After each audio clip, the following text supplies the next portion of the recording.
Hello students, कैसे हैं आप सब। आई होप आप सब अच्छे होंगे। आईसीटी वर्चुअल क्लासरूम में आप सबका स्वागत है। मैं विकास। बच्चों, क्लास 6 का मैथ्स हम कर रहे हैं। चैप्टर है आपका रेशियो एंड प्रोपोर्शंस। तो इस चैप्टर को हमें कंटिन्यू करना है। यहाँ पे कुछ क्वेश्चंस हम कर रहे थे। देखिए, ये क्वेश्चन यूनिटरी मेथड से रिलेटेड हैं। उम्मीद करता हूँ आप अच्छे से इनको समझ रहे हैं। तो ये वाला क्वेश्चन आपको होमवर्क के लिए दिया था। उम्मीद करता हूँ ये भी आपने कंप्लीट कर लिया है। तो बच्चों ध्यान से समझें। अब यहाँ पे क्या बोला गया है? Cost of 5 kg of wheat is 30 rupees. ठीक है, तो यहाँ पे आप लिखेंगे cost of 5 kg of wheat is equal to ₹30.50। ठीक है, ये गिवन है। ये 30 है बच्चों, ये 30 होगा। इसको भी मैं दोबारा लिख देता हूँ। ठीक है, अब देखिए, मुझे निकालना है यूनिटरी मेथड के हिसाब से cost of 1 kg, cost of 1 kg of wheat क्या होनी चाहिए? जो यहाँ पे ये है 30.50, इसको अगर मैं 5 से डिवाइड करूंगा तो ये आ जाएगी कॉस्ट ऑफ 1 kg व्हीट। कितनी होनी चाहिए यहाँ पे देख लेते हैं। देखिए, 5 से कैंसिल आउट कीजिए। 5 6 जा 30 एंड 5 1 जा 5। ठीक है, ये आ गया ₹6.10, ₹6.10। 1 kg व्हीट की कॉस्ट आ गई। अब कितना निकालना फाइनली हमें? 8 kg व्हीट की cost. Cost of 1 kg of wheat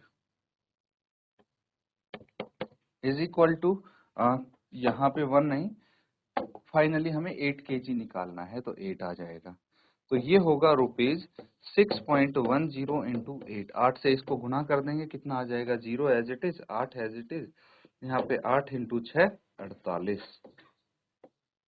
ये आ जाएगी बच्चों कॉस्ट, ₹48.80। ठीक है, थोड़ा इसको स्पेस दे के लिख देते हैं।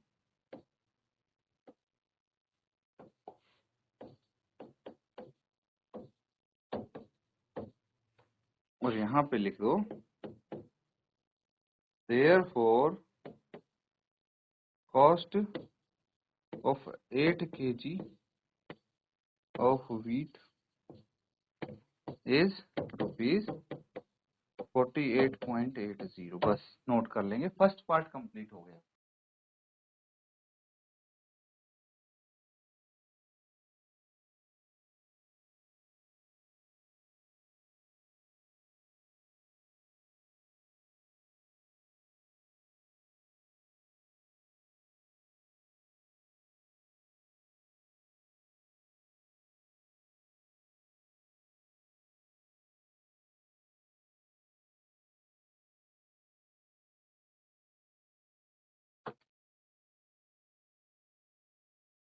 तो ठीक है, ये समझ में आ रहा है। अब देखिए, यहाँ पे हमें क्या करना है। अगला पार्ट इसका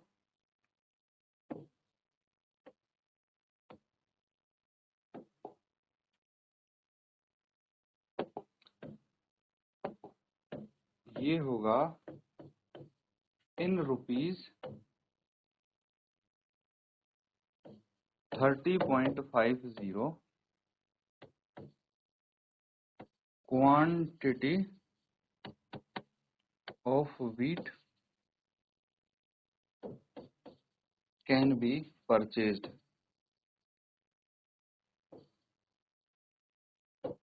इज इक्वल टू 5 kg। अब ये उल्टा हो जाएगा। देखिए, पता कैसे लगेगा कि कौन सी चीज यहाँ पे रखनी, कौन सी क्वांटिटी वहां पे रखनी है? तो यहाँ पे बस ये चीज समझना कि जो चीज पूछी जाए आपसे, जैसे what will be the cost, cost पूछी गई थी पार्ट ए में, तो कॉस्ट हमने राइट साइड रखी थी और लेफ्ट साइड दूसरी क्वांटिटी आ गई थी। अब यहाँ पे क्या पूछी गई है? क्वांटिटी पूछी गई है, तो अब क्वांटिटी राइट साइड रख दी हमने। ठीक है, कॉस्ट लेफ्ट साइड आ गई। तो ये अब क्या बोला गया है? इतने रुपए में। तो हमें क्या निकालना है, यूनिटरी मेथड के हिसाब से 1 रुपए के इन ₹1 quantity of wheat can be purchased, कितना खरीद सकते हैं व्हीट। तो ये 5 बाय ये आ जाएगा 30.50 kg। इसको भी कैंसिल आउट मैंने नहीं किया है, चाहो तो कर भी सकते हो, 6.1 आ जाएगा डिनोमिनेटर में। मैं डायरेक्टली अब आंसर निकालूंगा और उसी में कैलकुलेशन कर दूंगा सारी। इन ₹61 quantity of wheat can be purchased, ठीक है। यहाँ पे क्या है, 5 बाय 30.50 इंटू 61, ठीक है। अब इसको आप कैंसल आउट कर सकते हैं जो भी आपका आता है। तो यहाँ पे कितना आ जाएगा, 5 से इसको कैंसल आउट कर दीजिए, कितना आ जाएगा ये 6 और 0.1, ठीक है। उसके बाद आप क्या करेंगे, 6.1 के नाम का डिनोमिनेटर में एक 10 लगा देंगे और 61 से 61 कैंसिल आउट, यहाँ पे आ गया 10 kg। इतने रुपए में 10 केजी गेहूं परचेज कर सकते हैं। तो आप लिखेंगे therefore 10 kg wheat can be purchased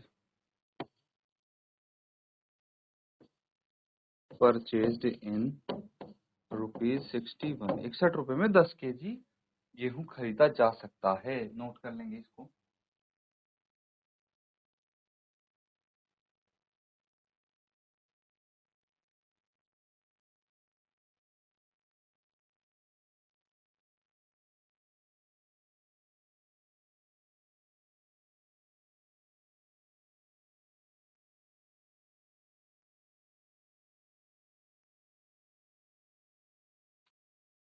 note कर लिया सबने। अगला सवाल देखिए अब, ये क्वेश्चन है, temperature dropped 15 degree Celsius in last 30 days. If the rate of temperature drop remains the same, how many degree will the temperature drop in the next 10 days? ये आपको बताना है, ठीक है। यानी क्या बोला गया है कि पिछले 30 दिनों में 15 डिग्री सेल्सियस टेम्परेचर गिरा है। अगर इसी रेट से तापमान टेम्परेचर गिरता रहा तो कितने डिग्री तापमान गिरेगा अगले 10 दिन में, ये आपको बताना है। नोट करके सॉल्व करेंगे इसको।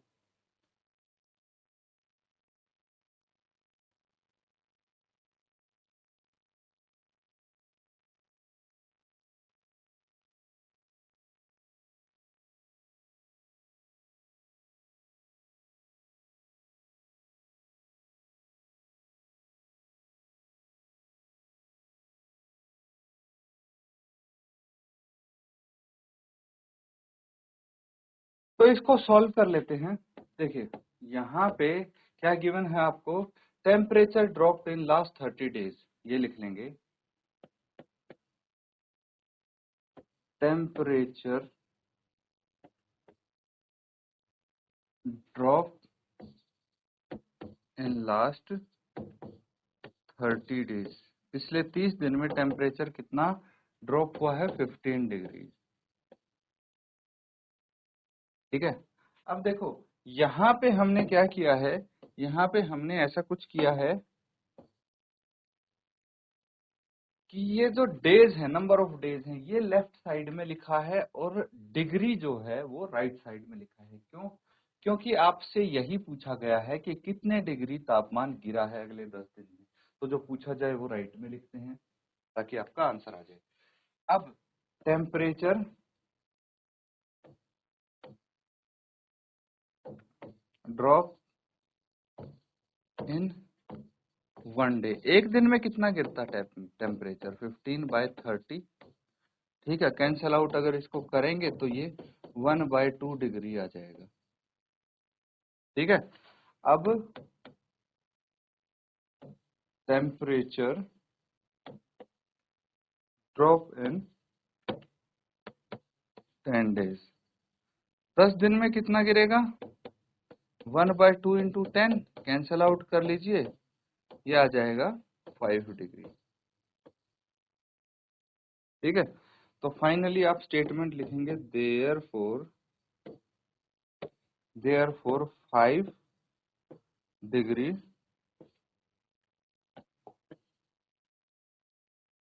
Temperature will drop in next 10 days, अगले 10 दिन में इतने डिग्री तापमान गिरेगा। आ रहा है समझ में?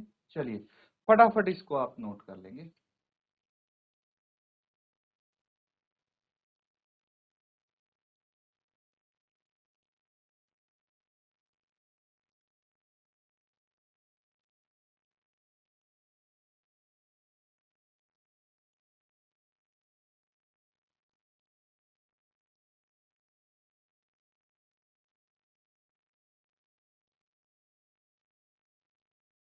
तो बच्चों ये भी नोट कर लिया सबने। अब क्या करना है आपको, एक क्वेश्चन और है। ठीक है, 6th क्वेश्चन यहाँ पे है, China page ₹7,500 for rent for 3 months. How much does she has to pay for a whole year if the rent per month remains same? देखिए, चाइना 7,500 रुपए 3 महीने का किराया देती है, तो पूरे साल का उसको कितना देना पड़ेगा अगर किराया चेंज नहीं होता, रेंट चेंज नहीं होता, ये आपको बताना है। चलिए नोट करके सॉल्व करेंगे।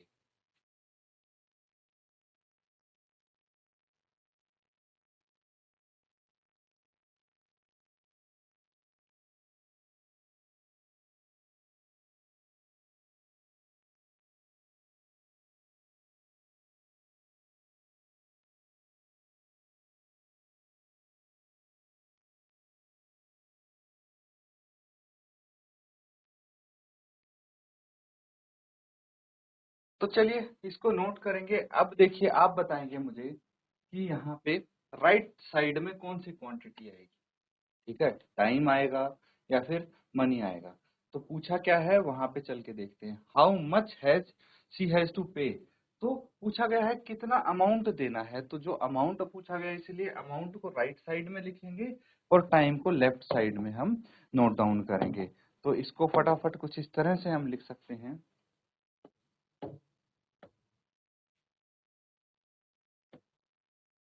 Rent paid by China for 3 months। China ने 3 महीने का कितना किराया दिया है 7,500। अब हमें निकालना है 1 मंथ का, rent paid by China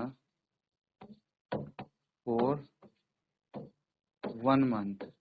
1 month में कितना रेंट दिया उसने, तो 7,500 डिवाइडेड बाय 3, इसको कैंसिल आउट करेंगे, कितना आ जाएगा। देखिए डायरेक्टली कैंसिल आउट कर सकते हैं आप, आपको पता है कि 3 2 जा 6, 1 बच गया, 3 5 जा 15 और 2 जीरो एज इट इज, यानी ₹2500। बच्चों मैं बार बार आपको बोलता हूँ, अगर डायरेक्टली कैंसिल करने में दिक्कत हो रही है तो आप इस तरह से इसको भाग करके देख सकते हैं। 7,500 है, 3 से भाग करना है, तो 3 2 जा 3 इंटू 2 6 होता है, 1 बच गया, 5 उतार लिया, 3 इंटू 5 15। ठीक है, 0 बच गया, 2 जीरो है, हम एज इट इज लगा सकते हैं ये। ठीक है, ये आपका आंसर आ गया। कर लिया ना सबने नोट? अब हमें क्या करना है, हमें निकालना पड़ेगा पूरे साल के लिए। तो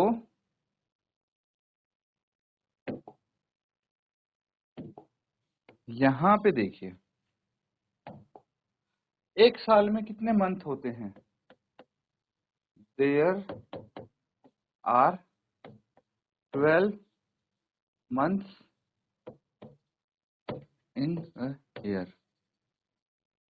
एक साल में 12 महीने होते हैं। तो रेंट पेड फॉर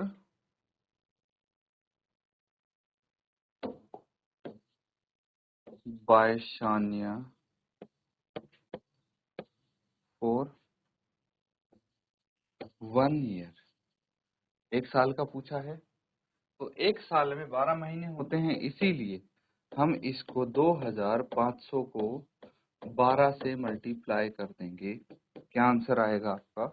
आप इसको मल्टीप्लाई करके देख सकते हैं। देखिए जीरो तो एज इट इज आ जाएगा। अब 12 का टेबल अगर आपको आता है तो इजीली मल्टीप्लाई कर सकते हैं। 12 इंटू 5 कितना होता है? 60 होता है। 6 बच गई कैरी। 12 इंटू 2 कितना होता है? 24 और 6 30। तो कितना आ गया ये? 30,000, 30,000 रुपए क्या हो गया? किराया हो गया। ठीक है, तो ये डायरेक्टली मैंने किया है मल्टीप्लाई। अब यहाँ पे लिखेंगे देयरफॉर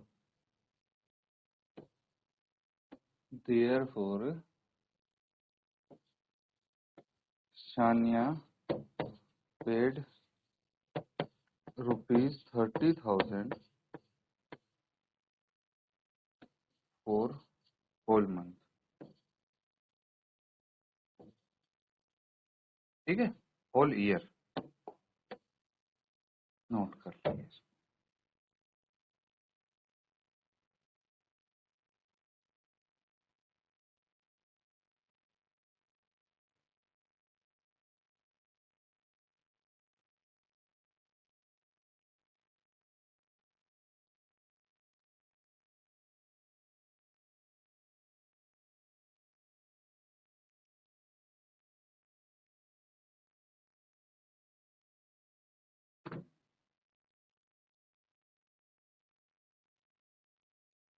तो ठीक है, नोट कर लिया है। अब देखिए एक क्वेश्चन होमवर्क के लिए आप कर लेंगे बच्चों।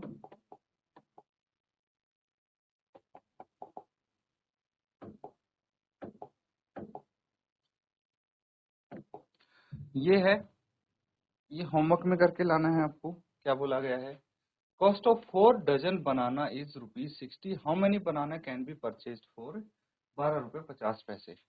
तो आपको क्वांटिटी बतानी है कि बनाना की कितनी आप खरीद सकते हो, जबकि 60 रुपए में 4 डजन बनाना आते हैं। यहाँ पे आपको ये पता होना चाहिए कि 1 डजन इज इक्वल टू 12। एक दर्जन में 12 बनाना होते हैं। ठीक है, तो ये इजीली आप कर सकते हैं। इसको होमवर्क में कंप्लीट करेंगे बच्चों। ठीक है, सिमिलर टाइप का क्वेश्चन है। तो इसी के साथ बच्चों आज का सेशन हम यहाँ पे एंड करेंगे, और जो आज आपने यहाँ पे क्वेश्चंस किए हैं उनको आप घर पे रिवाइज करेंगे, होमवर्क कंप्लीट करेंगे। Thank you and have a nice day.